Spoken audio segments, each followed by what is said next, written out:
আসসালামু আলাইকুম রহমতুল্লাহি বারাকাতুহ।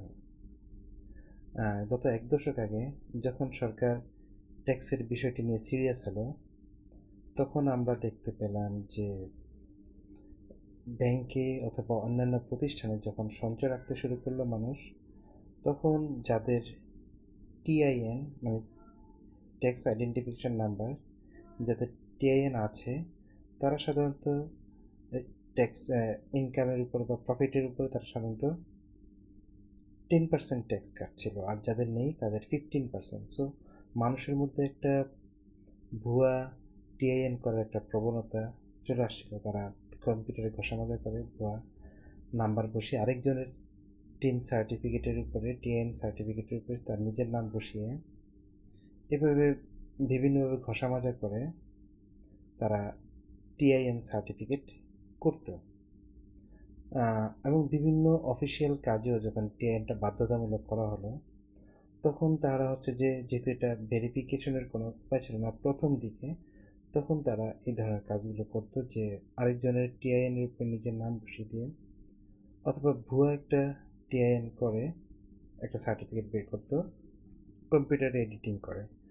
তো সরকার এই ব্যাপারে সিরিয়াস ছিল। সো যারা এই ধরনের ফেক টিআইএন তৈরি করছে,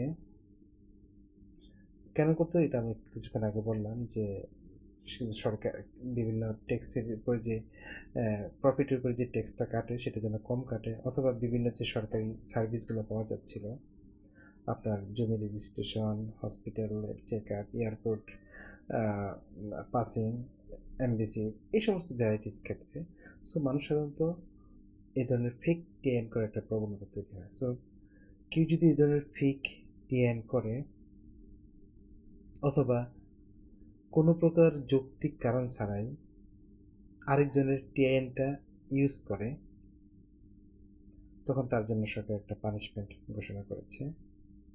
সেটা হচ্ছে যে কেউ যদি কোনো যৌক্তিক কারণ ছাড়াই আরেকজনের টিআইএন ইউজ করে, অথবা কেউ যদি ফেক টিআইএন ইউজ করে, অথবা টিআইএনের ভিতরে কোনো ঘষামাজা করে, অথবা সে যদি রিটার্ন সহ অন্যান্য জায়গায় সরকারি বিভিন্ন সেক্টরে কেউ যদি ভুয়া টিআইএন সাবমিট করে, তাহলে তার জন্য পেনাল্টি আরোপ করা হয়েছে। কী পেনাল্টি?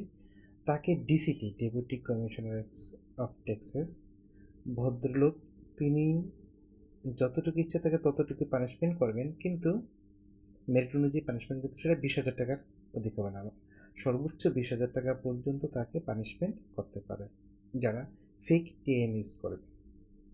সো যারা ফেক টিআইএন ইউজ করবেন অথবা ফেক টিআইএন সাবমিট করবেন, অথবা যে টিআইএনের উপর ঘষামাজা করবেন, অথবা কোনো যুক্তিসঙ্গত কারণ ছাড়াই আরেকজনের টিআইএন তিনি নিজে ইউজ করবেন, এই সমস্ত ক্ষেত্রে ডিসিটি, ডেপুটি কমিশনার অফ ট্যাক্সেস, তাকে অনধিক 20,000 টাকা, তার মানে সর্বোচ্চ 20,000 টাকা বা তার চেয়ে নিচে তার মেরিট অফ অপরাধ অনুযায়ী তাকে পানিশমেন্ট দিতে পারবেন। এটা হচ্ছে penalty for using fake TIN. এটা যে ইনকাম ট্যাক্স অর্ডিন্যান্সের, ইনকাম ট্যাক্স অ্যাক্টের 268 নম্বর সেকশনে এই পানিশমেন্টের কথা বা এই পেনাল্টির কথা বলা হয়েছে। ধন্যবাদ। আসসালামু আলাইকুম রহমতুল্লাহ।